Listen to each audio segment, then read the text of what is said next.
Hey everyone, welcome back to Tech Savvy. Today, I'm going to show you how to send a one-time photo on Instagram. This feature is perfect for sending photos that can only be viewed once.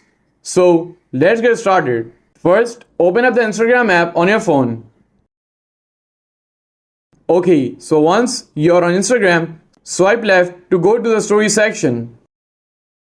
And now, I will click a picture from my phone. You can also select any picture from your gallery. And once you have selected the picture, you have to tap on this icon at the bottom right corner. And now tap on Message. Okay, so now select the person or group you want to send the photo to. And tap on Done. And as you can see that it's a one-time view photo. This way, you will know that your photo can only be viewed once.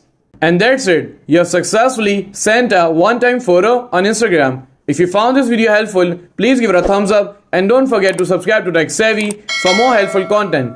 And I will see you in the next video. Thanks for watching.